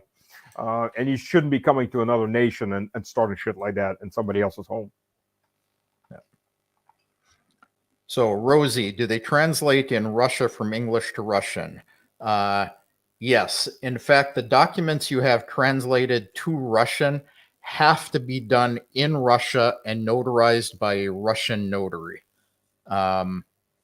If you're down in the south of the country, my wife is a certified translator, and we work with a notary, so we can hook you up. The reason they don't take somebody else's translation is just to a notary, because the notaries probably don't speak English, and they trust only certain translators that they're going to get the translation right that they work with. And many notarios, many notaries here in at least in the Moscow area have translators in the same office. So they will go ahead and translate it, and then they will certify it there. Mm-hmm. Absolutely. Yeah. So it'll take Our about 3 notary days. Does not. Our notary does not. She calls my wife. So, but she had to prove that she had a degree in linguistics and a specialty in English, or the notary wouldn't use her. Yeah, because if the notary signs and it's not real, the notary's committing a crime. Yeah. So, here notaries are not like in the West, where they mail you a rubber stamp and you can stamp what you want and nobody cares. Here it's a legal document. Yeah. And be prepared. It's going to cost some money. The average translations with a notary stamps are all going to run you about $30-$40. When I got married, I had to provide a stack of translations, and it was about $160 US, and it took about a week. Yeah. Oh, and yeah, I'll say this. Some notaries have translators who don't fully understand English. They trust them and they'll take them. But check your document after it's translated to make sure it's correct. Because I tell you what, my passport translation would have been wrong big time had we just accepted what they did. Yeah, luckily, I mean, being bilingual, you look at it like, eh. Yeah. I had a notary service, and I'm director of supply chain for Eurasia, right? And I sent them my American passport. At that point, I was only a U.S. citizenship, and they translated it. And I was putting in for the pension system, so the documents are going to the pension system, and they mistranslate my отчество, patronym, my patronym. It's not quite a middle name. In Russian. I'm looking at it, it's like, what the hell did you do? It's not the right vowel. Oh, it doesn't really matter. Like, frick, no, it does matter. In Russia, if you got the wrong letter in your name, you're a different person. Who the hell are you? Who are you bullshitting? You could bullshit some foreigner. You can't bullshit me. I know the system. So fix it. And they were screaming and moaning, oh, it's all done. And I turned around to my director of supply chain for Russia, said, fire them. They don't quite realize, first of all, who they're dealing with. I'm the guy that can get them fired, not fire them. Get a new tender, get a new company, because they're doing this crap. And they're looking, and I got a Russian name, and they can't translate the Russian name from the English to the Russian, standardized Russian correctly. Yeah, okay. And then instead of going, oh, my bad, we'll fix that. No, they start arguing about it, like, get rid of them. Obviously, these guys are incompetent and too stupid to figure out. They're translating a Russian name from English to Russian. I mean, it's pretty standardized translation. So yeah, that's a whole different level of stupid. Quite honestly, my wife's first visa to Russia, fully Russian name, same thing. They translated it on her visa incorrectly, and we had to do a legal name change in Russia before she could do more documentation. I had that happen. Irina, you can't get more Russian than that. I had one. It was back in 2000. The visa had my patron translate again. It's my patron. Had it translated incorrectly. I mean, it's a Russian name, you idiots. Just spell it in Russian. But yeah, some clerk screwed up. But they let me through 2000. It was pretty loose back then. Well, this is it. My last name, Gonzales, Gonzales. But in Russian, it's the equivalent of Gonzales. And that's who you are for the rest of your life here. My first visa, I didn't know Cyrillic. I didn't know, anything. So they send it to me and I see it. And it wasn't until years later when I learned, and I was like, hey, y'all are spelling my last name wrong. It's not spelled that way. No, that's the way it's spelled from now on. So from now on, in Russian, it is the equivalent of Gonzales. But hey, at least you're not Gonzales. No, I'm not Gonzales. Yeah. Because in Russian, I don't know why, but if it comes from Latin and it's a he, it gets translated as a ge, and if it's a ge, it gets translated as a he.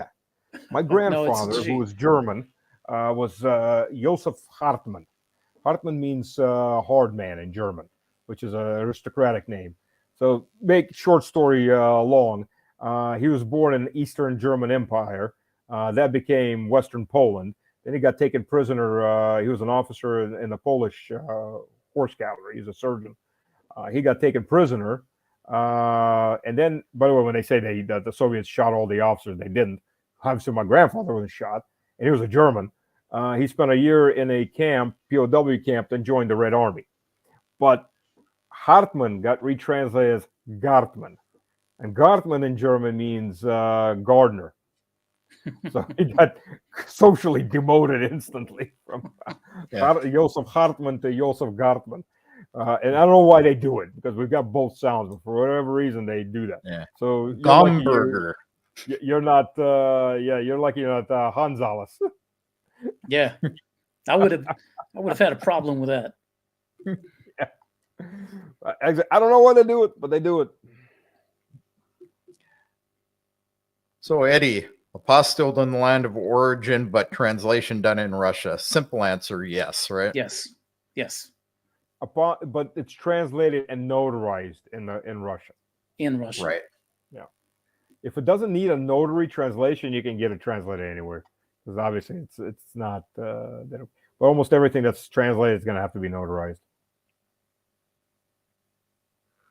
And when they notarize it, they'll put little strings through it, bonnets, little and a stamp over the edge. Yeah.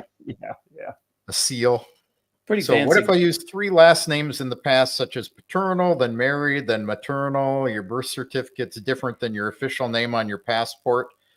You will need to show the paper trail of all your name changes. So marriage certificate, you took this name. Divorce certificate, you went back to that name. You did a name change, you need the paper trail. Yeah. Yeah, my mother's having a problem with that right now, because when they got their names, when they got their naturalization paperwork in the U.S., they changed their names, and there's no trail, because when you become a citizen of the U.S., you can just write in whatever, and then that trail broke. So now we're having problems getting her citizenship because of that. They changed my name, and I just changed it right back as soon as I became an adult. So I didn't have any problems, because there you go. But same thing as the birth name. But that became a big problem. But if you're born with whatever name you had or family name, and then you can do the trail, then it won't be a problem. But make sure you do have the paper for the trail. So yesterday, yes, I mentioned that foreign buyers need to purchase a specific type of apartment. You want a kvartira, not an apartamente. So if you look on like a Vito, or what's the other Rion that There's a bunch of them. Property, yeah, look for kvartira, because you can't be registered in an apartamente. An apartment is actually not a legal entity, like a flat or whatever. It's not actually a legal entity. It's in a quasi state. So yeah, you can't get registered. It's not recognized as. So this one, William. Before you open a bank account in Russia, you need a notarized copy of your passport. Depends on the branch. Stas has seen that most of the banks in Russia require it. I have a friend who just went to Moscow. He went to VTB. They required it. Sberbank didn't. And it could be that you go to the same Sberbank tomorrow and they'll require it. So it just depends on the day of the week, the teller you get. Welcome to Russia.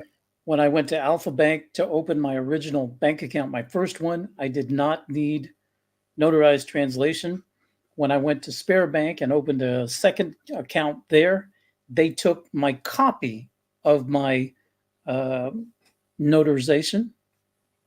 Then when I went to go get a new card, because that story that I just told a few minutes ago, I had to take the original with me. So each bank branch going to have different rules on different days of the week. Just consider this: there are hundreds of banks, different banking companies in Russia, but there's only maybe a dozen national chains. Don't go to VTB. VTB is worst. I had them as a business bank at one of our businesses, and they were just horrible. They're like 15, 20 years behind everybody else. I don't know how the hell they get some government contracts, but other than that, Sberbank is probably the best one you can go through, or Alpha Bank. Yes. You can go Tinkoff or T-Bank now, but they don't have branches. That's a big problem.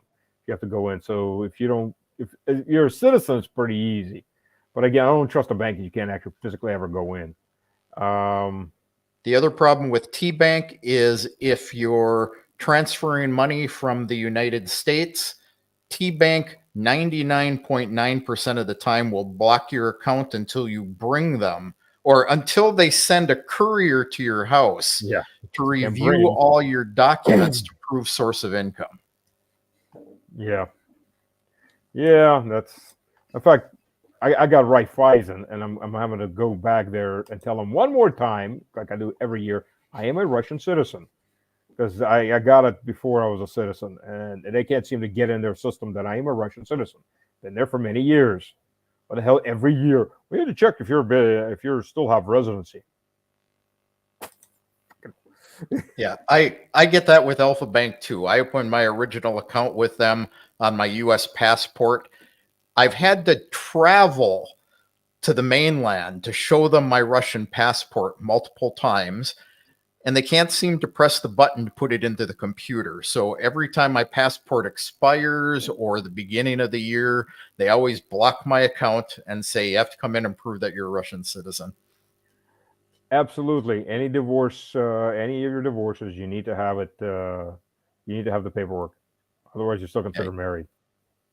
Yeah, So, you essentially have to prove twice. that you're single to get married. And not only that, there will probably, depending on your state of residency in the United States, if you are an American, you're going to need a certificate from that state. It's going to have to be apostilled in the state as well that says you are not currently married. So you need all your divorce certificates and this additional form that verifies that you are currently not married. In Luckily, Texas, I never had to go through that. So yeah, in Texas, it's called, oh my gosh, I can't even remember what it's called. But anyway, there is a form for it in every state. You're going to need it as well. I'm married to the same woman, and only one woman, and she tolerates me, so that's already something. So, that's a finder right there. Count Just the your fact blessings. that tolerates me. Count your blessings. Yeah. So Stas, this is actually a question for you, because I still haven't wrapped my mind around this, but an apartment is not someplace where you can rent for a couple of months as a tourist and be registered, because you still have to be registered. The reasoning behind it, I still don't have my mind wrapped around. Can you explain that for our viewers? No. That you just okay. Yeah. Trust you us, you need a kvartira. But here's the good news. You no longer, whenever you have to re-register, like you've left the country, for example, if you're doing a visa run, you have to leave the country, then come back in the country. You have to re-register if you're not a citizen, obviously. But if you're a citizen, you would be doing a visa run. But every time you leave, or you leave on a business trip or whatever, you come back, you have to register. Or before, you would have to get the apartment owner to go down there with you. That's why a lot of people didn't want to rent to foreigners, because they didn't want the hassle. Now you can just do it yourself. So that's, or if the owner is smart enough, they can do it online. The problem, I'll tell you straight up, the problem why a lot of people don't want to rent to foreigners, or they up the price, because that now covers the taxes. Here's the point. Most of your rental contracts are going to be 11 months, and they're never going to get registered. Yeah. That way, they don't pay taxes on it as an income, right? So, Citizen A rents for Citizen B. They get around the law by not registering the contract. It's 11 months. It's a year. It absolutely has to be registered. So it's a loophole in the law. But if I rent to a foreigner and I have to register that foreigner has to register. That means he's renting from me, and now that's been recognized by the system. That means I've got to register with the tax services that I have a secondary income from, or passive income from my apartment that I'm renting, or house, or whatever. So that's why they'll up the price, is to cover that taxes that they otherwise would be skimping. Yep. So people play the So, loopholes. Wolf, thanks for promoting me. Yes, I am the Grand Master of Dinghy. He's the big man. What other questions we and got? to go with that, Rosie, what type of cash should you carry? The couple thousand you bring with you, euros or dollars, are great.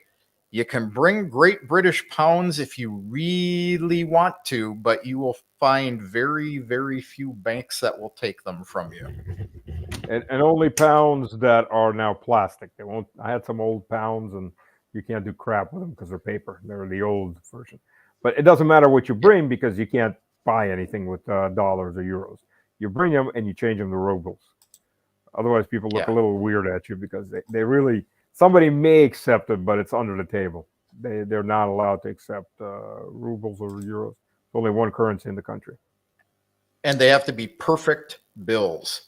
No Perfect folds, bills. no creases, no ink spots, no wrinkles. But you know why? Because the U.S. government, when they try to take and cash those checks back through to U.S. banks, the U.S. banks are working toward a cashless society. So they will not accept any money that's crinkled or what have you, even though they're U.S. tender. And the Europeans are doing the same thing. So, question for me: am I planning to live in Russia for the rest of my life? Well, since I live breath to breath, the answer is yes, because you never know when the end is going to come, and I don't know. I don't see beyond that. But yes, There's a Old good Russian saying saying that I've modified slightly is, the Russians will say, when it's your time, it's your time. God will take you no matter what you're doing, no matter where you are. Just hope you're not on the plane when it's the pilot's day. Exactly. There's another saying. Хочешь посмешить Бога, расскажи ему о твоих планах. So you wanna make God laugh, tell him about your plans. Yeah, exactly. Yeah. What did I hear today? People who have had plans haven't been punched in the face yet. Yeah, enough. Yeah, Sergey is giving a. Oh, go ahead. Where's Sergey? I was going to say, Sergey is giving a warning here. Yes, do not try to bring euros over the EU border if you're coming across one of the land borders, because they will confiscate it. Some of the countries are limiting you to something like 20 or 30 euros. Wow. Yeah, so I can help. So wait a minute. These are the same countries that if you're coming from the other side, they'll confiscate your car and your toothpaste. Yeah. Same guys. Yeah. But that's democracy, baby. Yep. And CJ Hendricks here says, if you plan to move to Russia and don't care to learn the language, history, laws, along with respecting the culture, you have the wrong outlook. And that pretty much sums up the podcast tonight. Yep. So be normal. I know who Christopher is, and this is a very Christopher question. And I'm not sure which one of this is aimed at, because he probably considers us all Yankee Doodles at some point in our lives. Do you feel or consider in your soul that you're 100% Russian or a few percent Yankee Doodle? I'm 100% Speedy Gonzales. That's me. Hey, I take that as an insult. I'm 100% Russian, and I'm a Southern adopted son of the South, rebel. To hell with the Yankees. You know what the difference between a Yankee and a damn Yankee is? The damn Yankees won't go home. It's a good one. Yeah. I am 99.9% Russian. Eddie's calling me Russian all the time because of my attitude with my clients. Take it or leave it. I have some Americanisms with me, and occasionally I go, why the hell can't they fix that? And my wife will slap me up along the back of the head and say, you're thinking like an American again. My American exceptionalism is this. It's customer service. And I forget I'm in Russia. I do. I really, really do. Because I come from a customer service background in that, we worked for the public, so the public is king. And here, it ain't that way. And so, I don't know. That's my pet peeve, but that's my cross to bear. So my exceptionalism comes to this customer service. And sometimes you get really good customer service here in Russia. But for the most part, you don't. It depends on the company. It really depends on the company.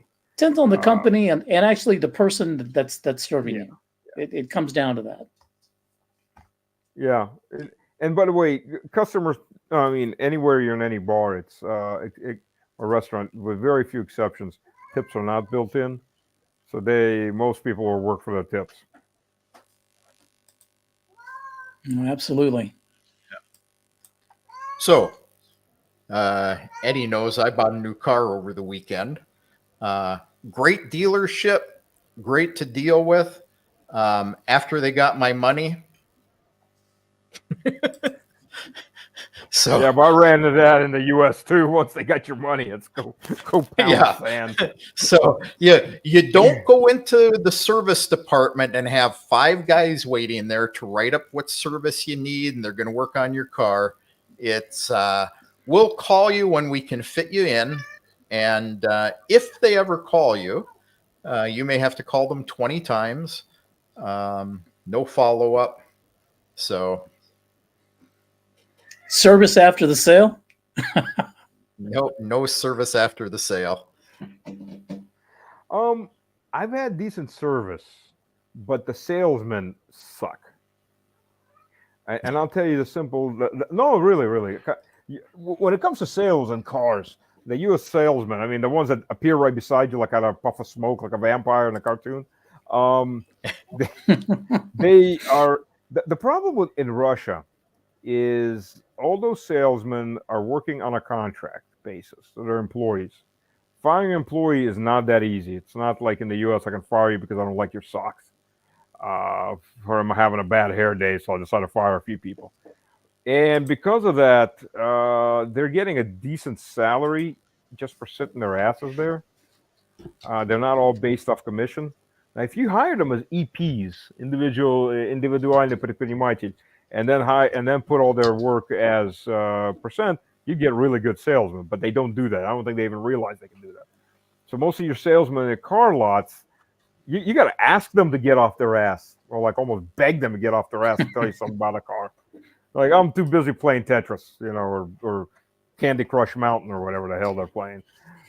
Snakes. That comes kind of difficult to me because I'll just tell you this little quick story. My father sold cars at a Chrysler dealership, same dealership, for 35 years. So I know about selling. I know about the car markets, or at least in the States. And if I walked into a car dealership and didn't see a salesman hop right up and come to me and try to sell me a vehicle, I'd want to walk out of the place. Eddie, let's go set up a used car sales shop. I'll do it. We'll do them as EPs, because you can fire an EP because all you're doing is ripping up a business contract with them and put them on straight commission with a minimal pay. Basically set them up as an American style, just EP, and they'll do it. We'll teach them, and they'll do it because they're going to have a choice. They don't have a choice, exactly. And it'll be a revolution in Russia. Believe me. Oof. We can lead that revolution. I'll do it. And also mini golf. There's no mini golf in Russia, which is really cool. There's no mini golf. So I'm going to address this with the story about the car dealership again. As a prior Nissan salesman, I always recommend it. Those looking to buy, do not just focus on the car. Look at the service area and see how many people are there and how they're being treated. Good luck in Russia. The dealership I went to, I actually bought from the former Nissan dealer, which doesn't exist in Russia anymore. They're selling off their last cars, and then you will not be able to get them or spare parts anymore. I actually went there to look at a Moscovich because they sell both, but it's two separate dealerships, one building, owned by the same guy. The Moscovich guy was off doing something, and we wandered around. There were about 5 people waiting to talk to him about buying cars. And after about 10 minutes, I looked on the other side of the room and I saw the Jet Tours. And so we went over there. I bought it. And afterwards, my wife went up to this Moscovich guy when he finally came back and said, well, you lost a sale because you weren't here. And he shrugged his shoulder and says, I don't care. Yeah. He's going to get a salary regardless. Yeah. It's just, you know, well, nobody knew how to set up a proper car sales. It's just flat out, and it hasn't changed because nobody's. I've thought about it so many times. You know, I mean, I never sold cars. I was sitting without a job, and I went. It was after the .com crash. So I was out of the Army already, and I was doing software development. It was just all short-term contract. So I know, you know, I'll do something different. And can you hear me? Yeah, absolutely. Yep. Okay. So I went to a Ford dealership, and I went through the interview, and they were, you're great. Yeah, you're a real person, people person, blah, blah, blah. And I was kind of like, yeah, do I really want to sell cars? Because I know how annoying those people can be. But they had a banner up for big sale, blah, blah, blah. You know, I was like, hey, so what's the action big sale thing? Oh, that's up there constantly. People just like being lied to that they're in a sale. Fuck this. I don't want to be a car salesman. I'll tell you, here's the thing. Constantly. Here's the thing about selling. It doesn't matter what you sell. It's just the act of selling yourself.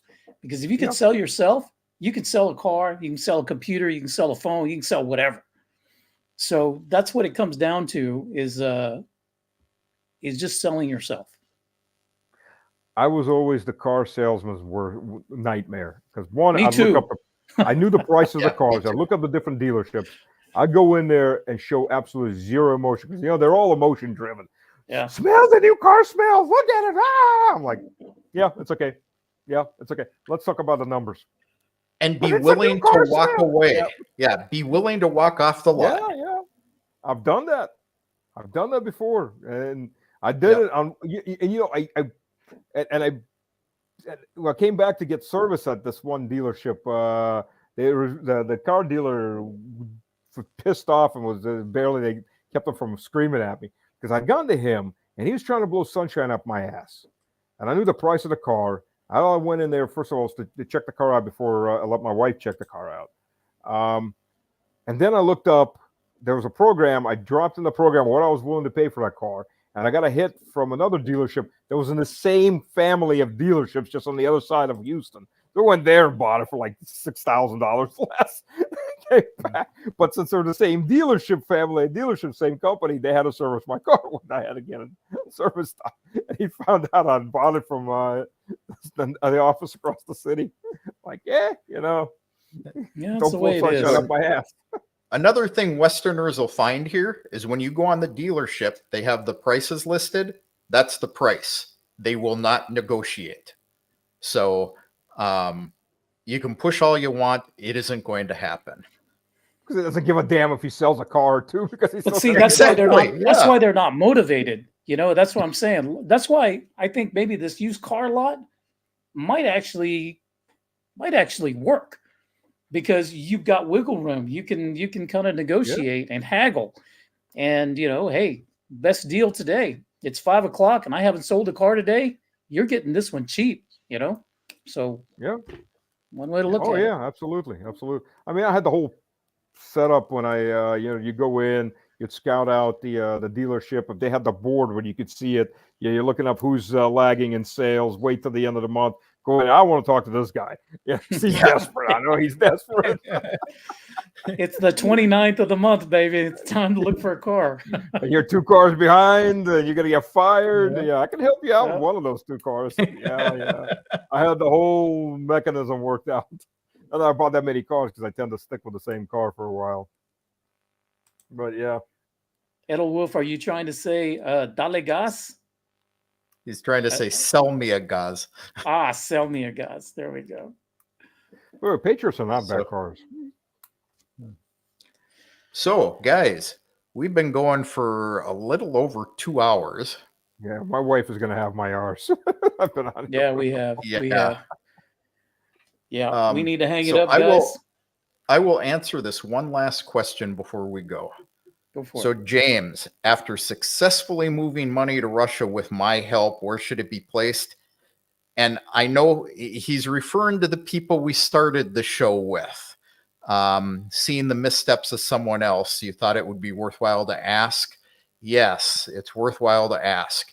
You put it in a bank. Banks are giving 18+% interest on savings right now. You can get a regular savings account for 3 to 6 months. You put money in, you take money out. It's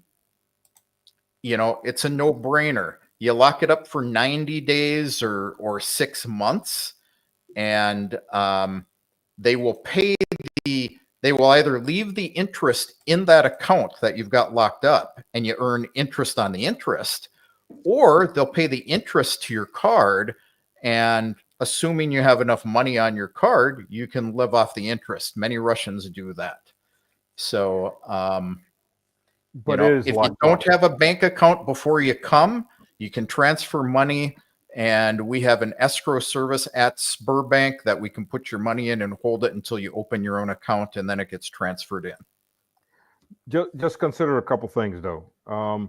If you're transferring P2P,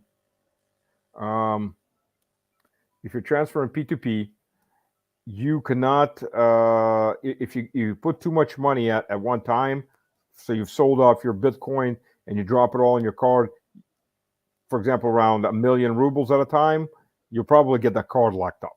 And then you got to go to the bank and explain where that money came from. So if you've sold a house, you go, look, I've sold the house, I'm transferring the money. You got to show. If you put a smaller amount on there every month, say something like 700,000 rubles, they'll ignore it. Bank dependent, of course. Or you can get it in cash and then just drop the cash through a banking machine onto your account that way. So you can get around that. And if you guys want to know, we have ways around all of that, legal ways and agreements with at least 2 of the banks in the country. Just set up a consultation with me down there, westofreedom.com. Claudio, after that 3 months, can you open another account and have the same rates? Yeah, you can.